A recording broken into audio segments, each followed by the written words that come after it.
burunqi zamanda bu yerga yaqinmi emas, yiroqmi emas bir yurtda bir azim daryo bo'lgan ekan. Daryoga yaqin joyda bir beliqchi boy yashaydi ekan. Uning ikki o'g'li bo'lib, ularning onasi burunli o'lib ketgan ekan. Bu ay bo'lsa daryodan tutgan beliqning yerimini bozorda setib, uyga un, yog', ko'ktatlarni setib oladi ekan. Qolgan yerimini uyga opirib, bolalari bilan pishirib yeydi ekan. Aylar, yillar o'tibdi. Bir kuni bu ay tuyuqsizla og'rib qopdi. Bu ay ikki o'g'lini chaqirtib, ularga vasiyat qildi. O'g'lim, sen ukang obdan qara. Unaga ham ona, ham dodi bo'l. Sen akangning gapini angla. Ko'p o'tmay, bu ay yo'riq dunyo bilan xo'shlashibdi.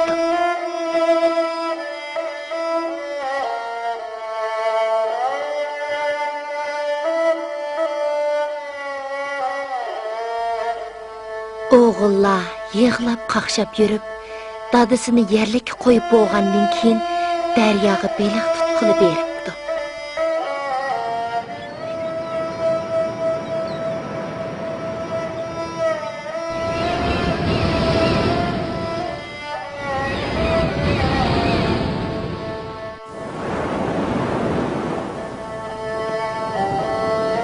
Lekin shuncha tirishibmi, aralib bir talla beliq tuta olibdi.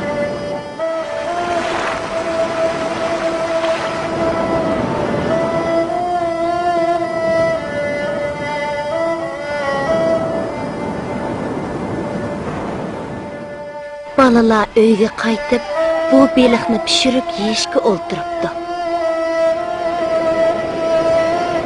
Aksi beliqning beshini kesib olib, o'ziga qoldirib, qolgan qismini inisiga beribdi.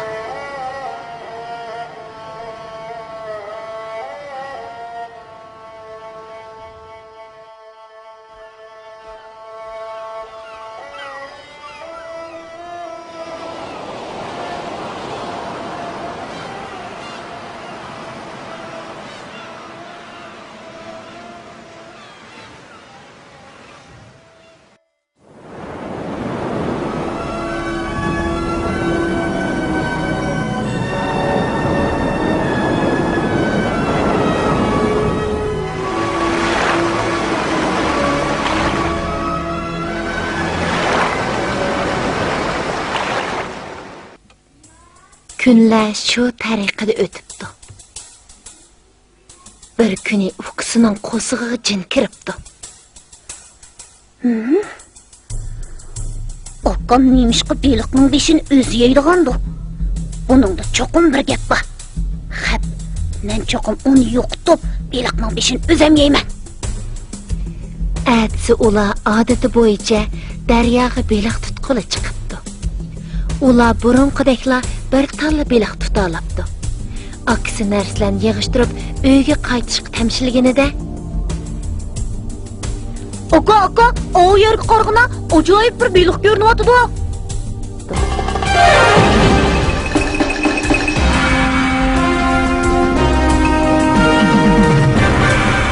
Aksi shu tarafga qaragan ekan.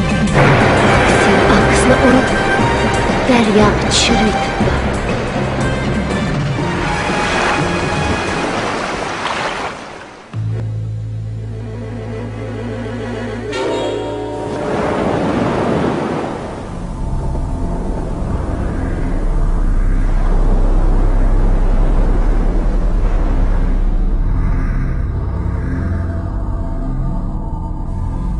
Shuning bilan u tutgan beliqni uyga opirib pishirib, oldi bilan beshini yeb beqib, uning nihoyat ta'msiz ekanligini his qildi. Ham o'zining xatolashganligini bilib, urib yig'labdi.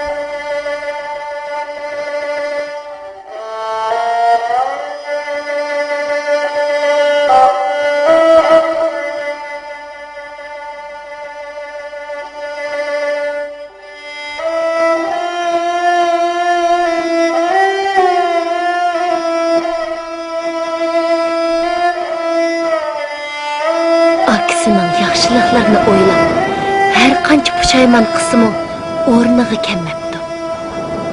Shuningdan boshlab u kishilarga aralashmay o'zini jinoyatchidek his qilib, oxiri vijdon azobida hayotini oxirlashtirdi.